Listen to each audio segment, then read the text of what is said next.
Hi friends, நான் உங்களோட RJ சக்தி பேசுகிறேன்.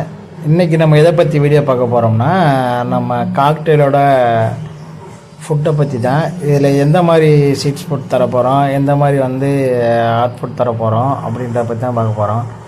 நம்ம வீடியோ நிறைய பேர் பார்க்குறீங்க. அட்லீஸ்ட் ஒரு ஆள் பார்க்குறவங்க ஒருத்தவங்க சப்ஸ்கிரைப் பண்ணால் கூட நம்ம சேனல்ஸ் நல்லா க்ரோ ஆகும். உங்களை மாதிரி ஆள் கொஞ்சம் சப்போர்ட் பண்ணால் தான் நாங்களும் கொஞ்சம் வளர முடியும். யார் யாருக்கோ சப்போர்ட் பண்ணுறீங்க, எனக்கும் கொஞ்சம் சப்போர்ட் பண்ணிங்கன்னா கொஞ்சம் நல்லாயிருக்கும் ஃப்ரெண்ட்ஸ்.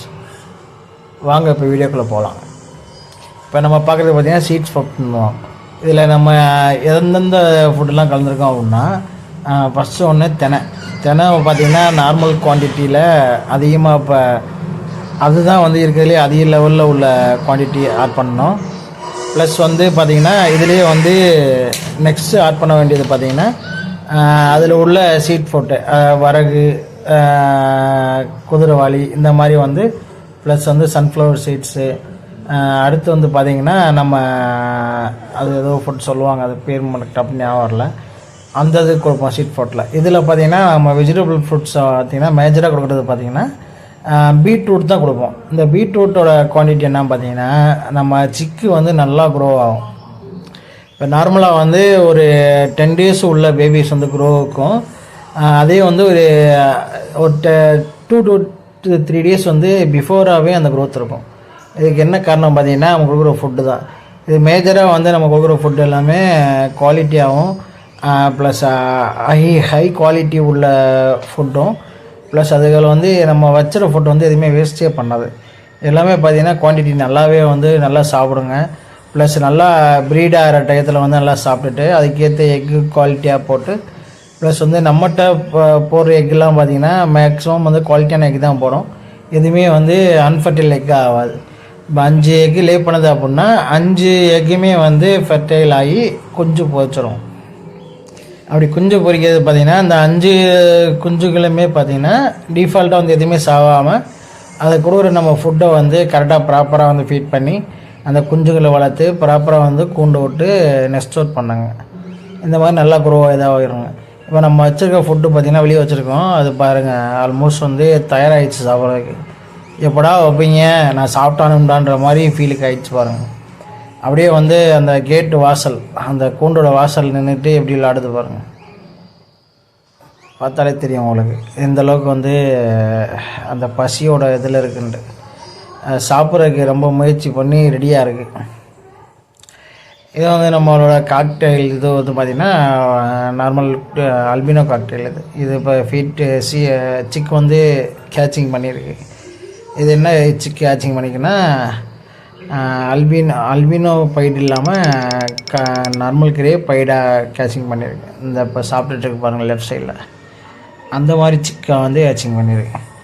இது பார்த்திங்கன்னா எதுவுமே வேஸ்ட் பண்ணாமல் டிஃபால்ட்டாக அப்படியே சாப்பிட்டு அதுலேயே ஸ்டேஜ் பண்ணிட்டு போயிருங்க. இது நம்ம கூண்டோட ஒரு பார்ட் ஆஃப் வீடியோ.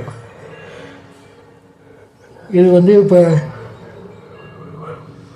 ஆல்மோஸ்ட் எல்லாமே ஒன்று ஒன்றா பயப்படாமல் கொஞ்சமாக சாப்பிட ஆரம்பித்தாங்க. இது நம்ம ஒரு பார்ட்டோட கூண்டில் ஒரு பார்ட்டில் உள்ள வீடியோ. நம்ம செப்பரேட் பார்ட்டை 2 பார்ட்டாக வச்சுருக்கோம். இது ஒரு கீழே உள்ள பார்ட்டை இப்போ ஒன்று ஒன்றா உங்களுக்கு காட்டுறேன். இது கீழே உள்ள பாட்டு நார்மலாக எப்படி சாப்பிடுது பாருங்கள். ஒன்று ஒன்றா வரும். அது கரெக்டாக சாப்பிட்டுட்டு அதுக்கு தேவையான அளவு ஃபீட் பண்ண முடிஞ்சளவு ஃபீட் பண்ணிவிட்டு அது குஞ்சுகளுக்கு போய் ஃபீட் பண்ண ஆரம்பித்தோம். முதல் 2 தான் இருந்துச்சு, அடுத்த ஒன்று வந்துச்சு, அடுத்த ஒன்று வந்துச்சு. டோட்டலாக 5மே பார்த்திங்கன்னா ஃபீடிங் எடுத்துகிட்ருக்கோம். இது நம்ம கூட உண்டை பார்த்திங்கன்னா மேலே உள்ள பாட்டு. இதுவுமே இப்போ எப்படா வைப்பீங்கன்ற டயத்தில் வெக்ஸில் இருக்குன்னு வச்சுங்க. ரொம்ப வெறியாக இருக்குது. ஏன்னா நம்ம காலிலேருந்து கொஞ்சம் லேட்டாக தான் வச்சோம். அன்றைக்கி சண்டேனால கொஞ்சம் நல்ல ஃபுட்டாக எல்லாமே சேர்த்து வைப்போம். அப்படின்றப்ப அது எல்லோரும் தயாராக நிற்கிதுங்க சாப்பிட்றதுக்கு. இப்போ நம்ம வச்சோம் அப்படின்னோம்னு பார்த்திங்கன்னா, இப்போ ஆல்மோஸ்ட் டிஃபால்ட்டாக பார்த்திங்கன்னா அது எப்படி ஒன்று ஒன்றா மொத்தமாக எல்லாருமே சேர்ந்து சாப்பிடுவாங்க. இதில் எதுவுமே நீ ஏன் சாப்பிட்ற, நான் ஏன் சாப்பிட்றேன்னு நம்ம மனசுங்க மாதிரி சண்டையெல்லாம் போடாதுங்க. நீ சாப்பிட்றியா, உனக்கு ஒரு இடம் கொடுக்குறேன், இந்த சாப்பிடு, நானும் சாப்பிடுக்கிறேன் ஓரமாக. இப்படி தான் இருக்குது. நம்ம சொந்தக்காரங்க மனுஷங்க மாதிரி அவன் சாப்பிட்றானே அப்படின்னா அவனை துரத்தி வரணும்லாம் நினைக்காதுங்க. பறவைகளில் உள்ள ஹேபிட் மனுஷங்களுக்கு இருந்துச்சு அப்படின்னா நாளுக்கு நாள் மனித உலகம் நல்லா வளருங்க. ஆனால் நம்ம உள்ள மனிதர்கள் பார்த்திங்கன்னா நீ நல்லா இருக்கக்கூடாது நான் நல்லா இருக்கக்கூடாது மட்டும் நினைக்கிற ஆள் மட்டும்தான் நம்மளோட இருக்காங்க. இந்த வீடியோ வந்து மனுஷங்களோட இதுக்கு வந்து உதாரணமான வீடியோ. எல்லாருமே பார்த்திங்கன்னா சேர்ந்து வந்து அதுக்கு உண்டான ஃபுட்டை வந்து எடுத்துக்கோங்க. எதுவுமே சண்டை போடாது. டிஃபால்ட்டாக வந்து பார்த்திங்கன்னா எல்லாமே கொஞ்சம் கொஞ்சம் எடுத்து சாப்பிட்டுட்டு அதுக்கு தேவையான அளவு சாப்பிட்டுட்டு அடுத்த பறவைகளுக்கு வந்து ஃப்ரீ ஸ்பேஸ் வேணும். இப்போ நான் சாப்பிட்டேன் நான் மட்டும் தான் சாப்பிட்ணுன்னு நினைக்காதுங்க. இப்போ அது கூட உள்ள பறவைகளுக்கும் சேர்ந்து வந்து பார்த்திங்கன்னா இடத்த விட்டு ஃப்ரீயாக்கி விட்டு அதுகளும் சாப்பிட ஆரம்பிக்கும். இந்த மாதிரி பார்த்திங்கன்னா கொஞ்சம் கொஞ்சமாக சாப்பிட்டுட்டு அதுக்கு தேவையான சாப்பிட்டு முடிஞ்சு ஓரளவு கரெக்டாக இருக்குது அப்படின்ற பட்சத்தில் அது இடத்த விட்டு காலி பண்ணி போயிருங்க. அடுத்த பறவை வந்து டிஃபால்ட்டாக வந்து மறுபடியும் சாப்பிட ஆரம்பிச்சிருங்க. இந்த மாதிரி நம்ம வந்து ஃபுட்டை வந்து காலனி ப்ரீடிங்காக பண்ணுறதுனால நம்மளுக்கு என்ன ஒரு பெனிஃபிட் அப்படின்னா அது வந்து சிக்குகளுக்கு வந்து ஒன்லி மதரும் ஃபாதரும் மட்டும் ஃபீட் பண்ண மாட்டாங்க. அந்த காலனியில் உள்ள எல்லா பறவைகளுமே ஃபீட் பண்ணுவாங்க. அதாவது ஓப்பனாக சொல்லணும் அப்படின்னா நம்ம எல்லா பேருமே சேர்ந்து சித்தப்பா பெரியப்பா மாமா மச்சான் எல்லோரும் சேர்ந்து ஒரு ஃபேமிலியாக சேர்ந்து அந்த குஞ்சு குழந்தைக்கு வந்து ஃபீட் பண்ணி சீக்கிரமாக க்ரோ பண்ணி வெளியே கொண்டு வருவோம். இதில் பார்த்தாலே தெரியும் உங்களுக்கு. இந்தளவுக்கு எல்லாமே வந்து ஒன்றா சேர்ந்து குரூப்பாக வந்து சாப்பிட்றதுக்குன்ட்டு இது எல்லாமே மனிதர்களுக்கு ஒரு உதாரணமாக இருக்கணும். அதுக்காண்டியே இந்த வீடியோ வந்து போட்டிருக்கோம். இந்த மாதிரி வாழ்க்கை வாழ்ந்தாலே எல்லோரும் நல்ல மகிழ்ச்சியாக வாழலாம்.